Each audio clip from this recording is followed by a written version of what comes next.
Hi, this is the the semester review in week 8 for Safety 43, 683 for the fall of 2022.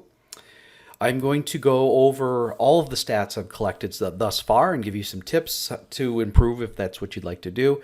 I'm going to cover some of the results and update you on the midterm exam because I've had some questions about it. We're going to go over some of the questions that I think you guys would like to see. I'm going to go over the grading of the executive summary, and I'm going to give you some tips on what you can do for the next project, and then talk a little bit about the loss run data analysis of project. This is just week 6 and 7 because in the last video I did 4 and 5. You know how I like to compare the undergrads to the grads. I think it's a good comparison. Though some of the undergrads are experienced and some of the grads are not. That's okay. But as you can see in week 6, from a quiz perspective, the grad students did significantly better. From the assignment perspective, similarly better. The time is similar, but there is a difference.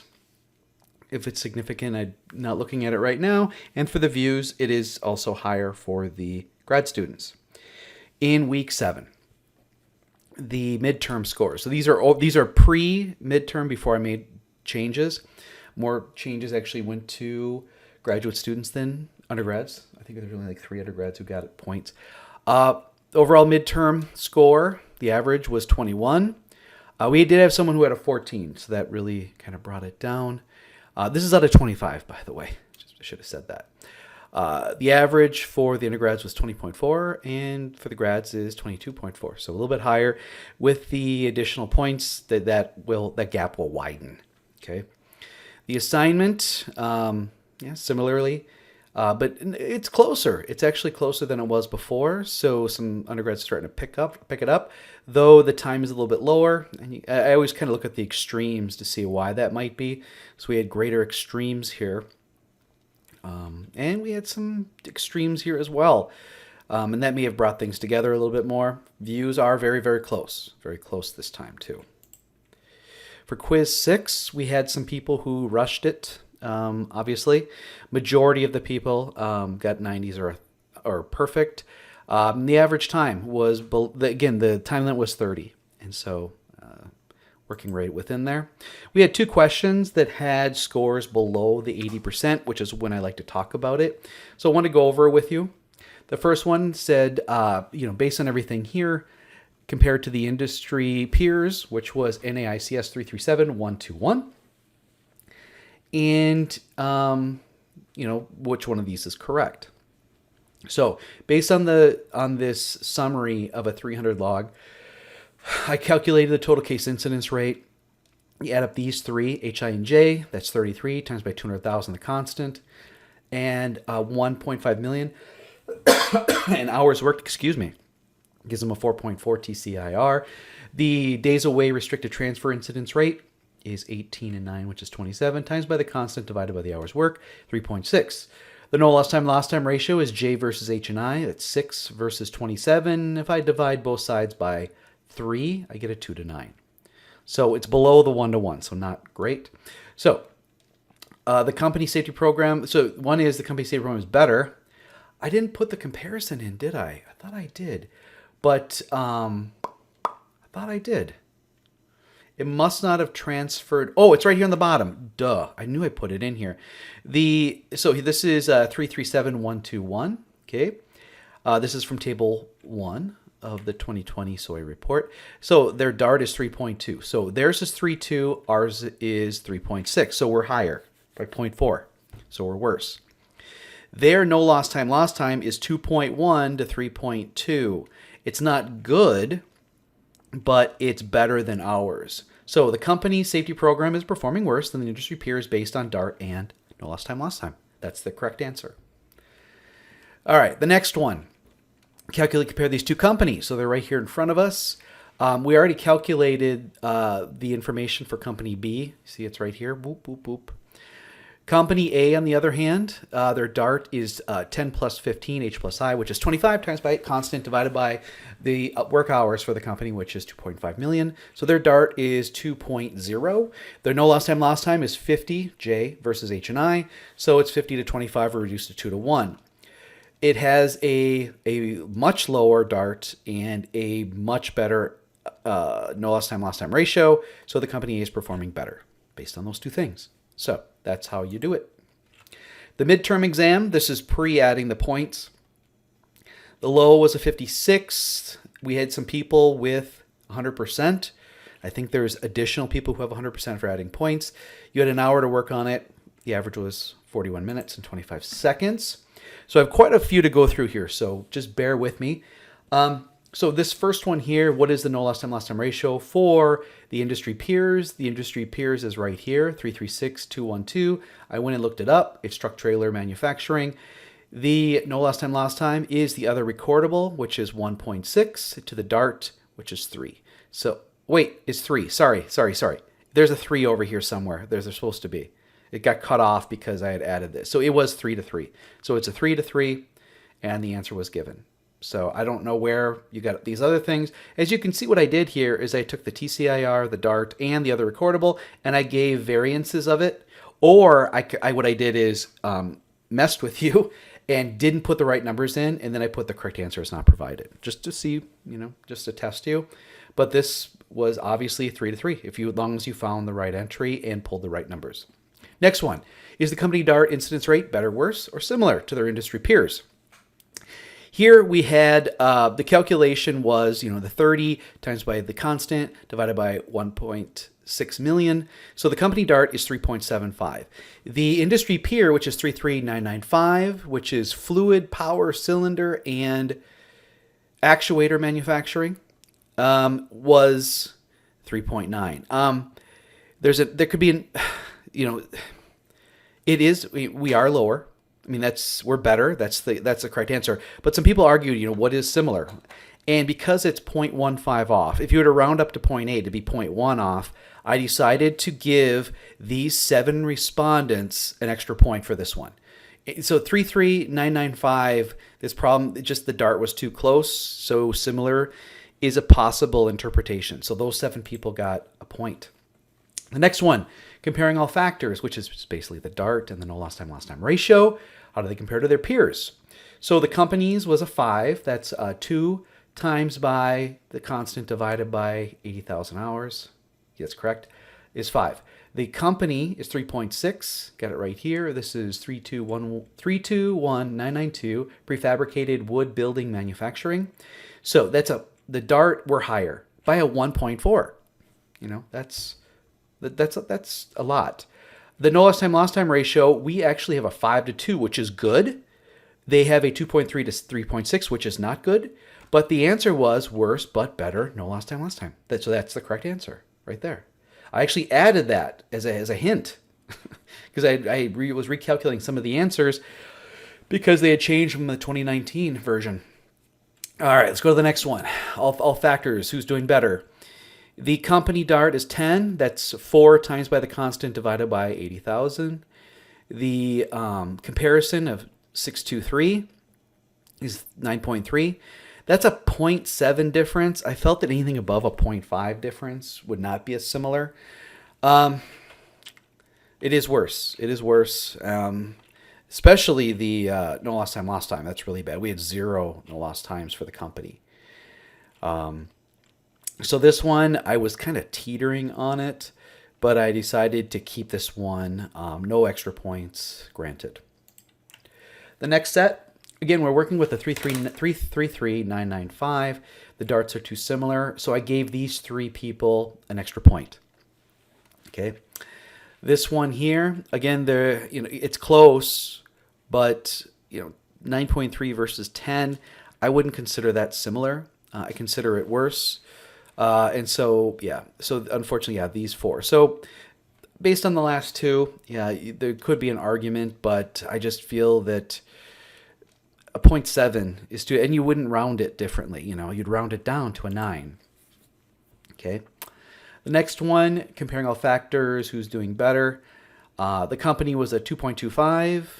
You could round it to 2.3. The industry is a 4.1, so we're doing better. And when you compare the no lost time, we're doing much better. A 20 to 9, you kidding me? That's awesome. So definitely better. There is no question there. Okay, so that was the midterm, and I did award 10 students got an additional point. Yeah, it's not worth a ton. Here's the executive summary assignment breakdown. I put in here also the memo and a breakdown by grades based on October 18th. So this was was it pre? I think, I think quiz 6 was in this, but it was pre-executive summary and pre-midterm.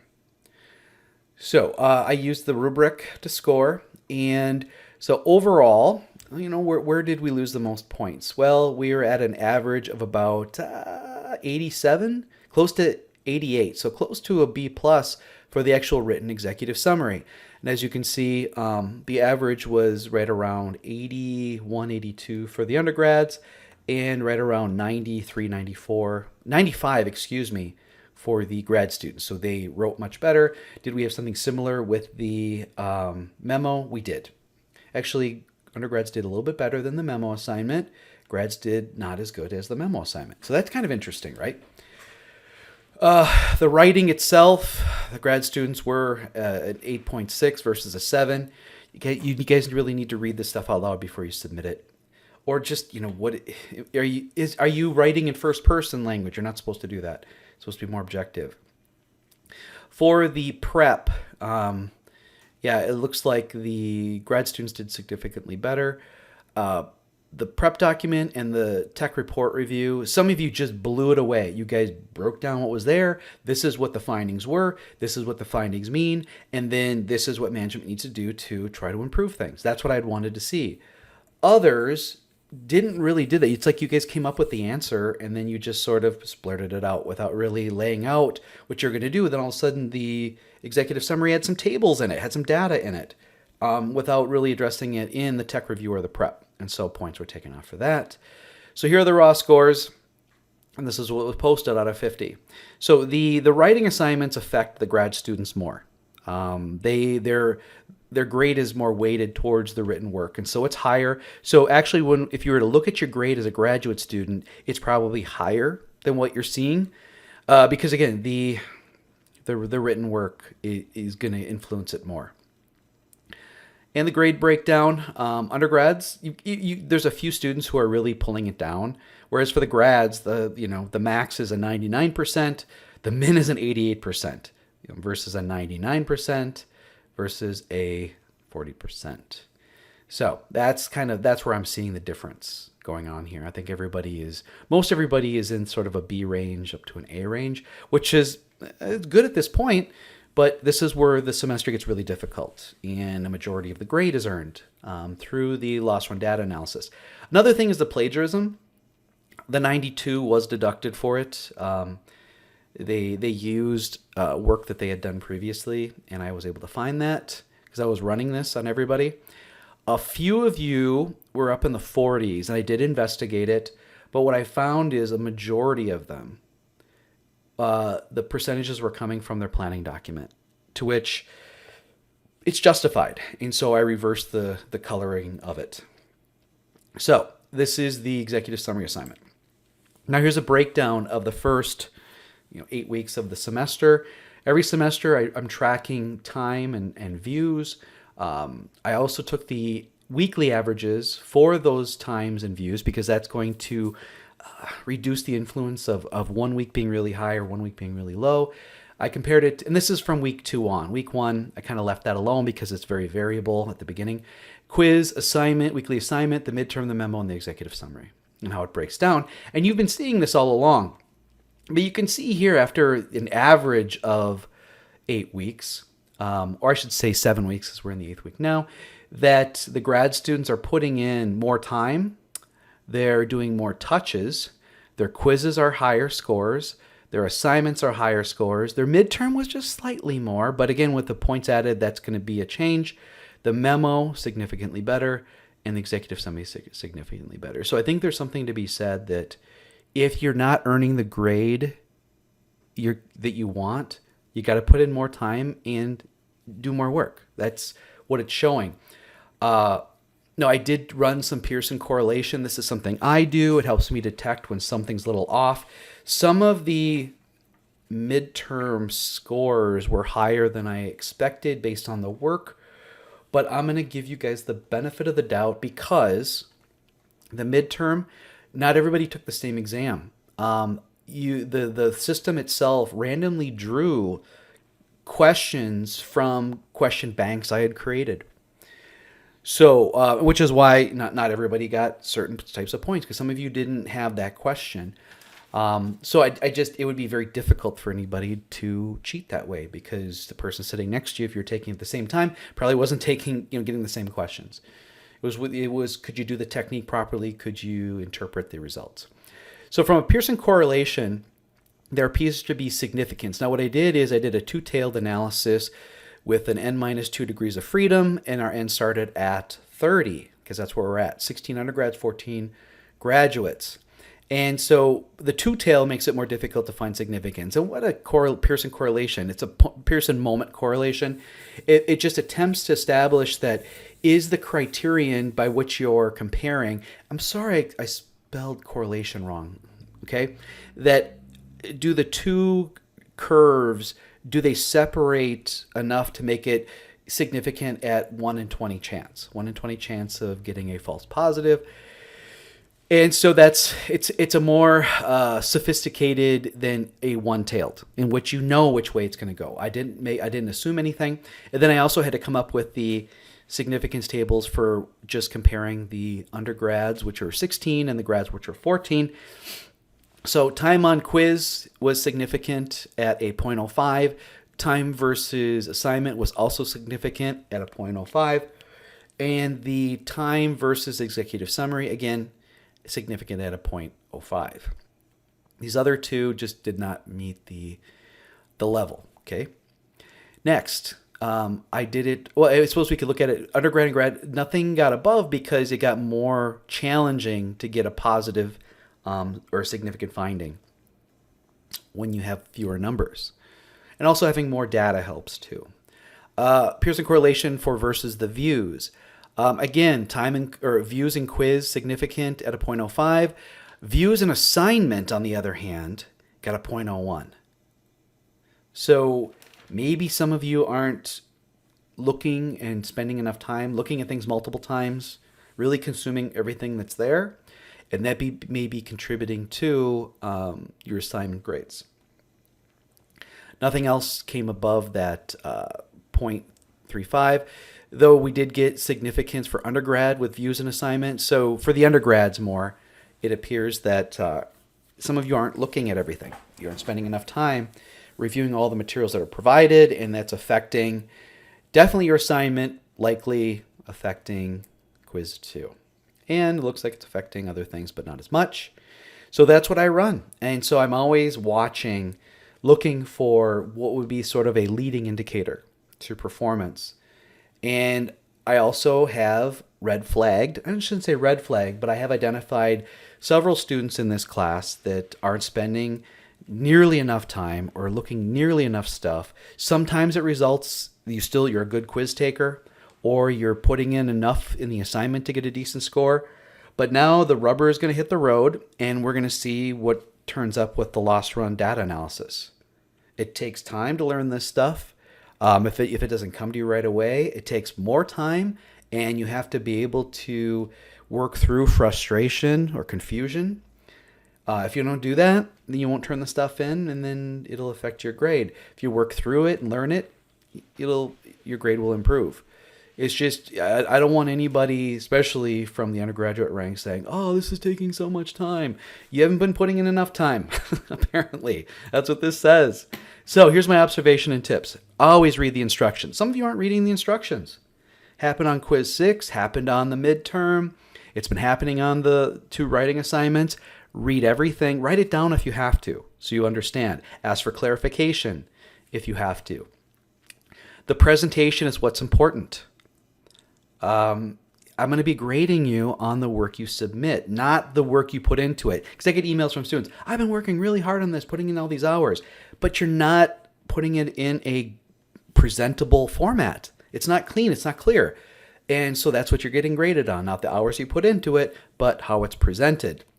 When you're writing the technical report and executive summary for this final thing, consider the reader, someone who didn't go through what you went through as far as working with the data, listening to the lectures and everything. You have to present it to someone who wasn't privy to all those experiences.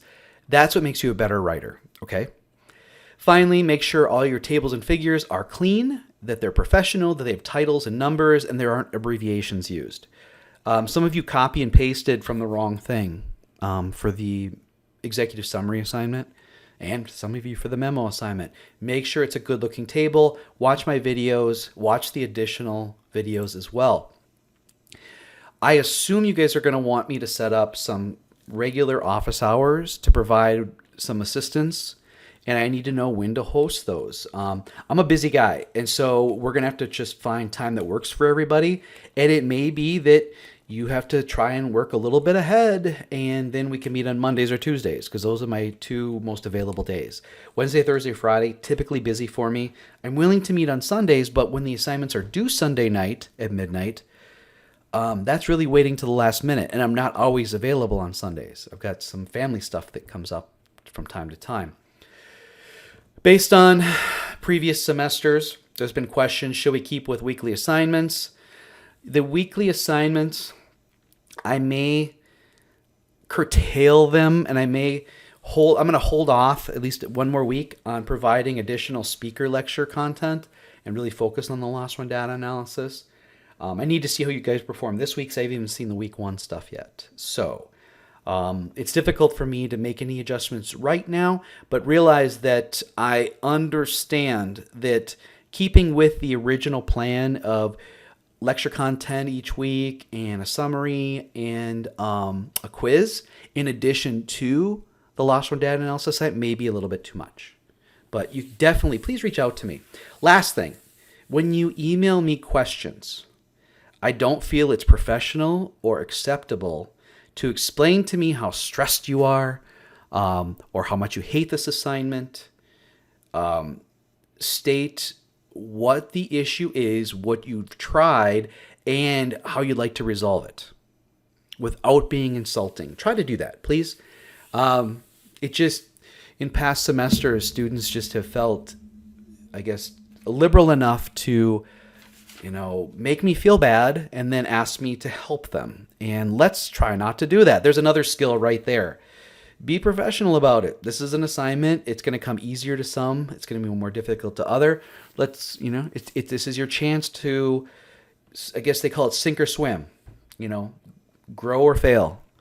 That's why this is such a great assignment. It really shows who's who and what you're willing to do to become a safety professional. So that's all I got. Went a little bit long this week, but we covered a ton of information.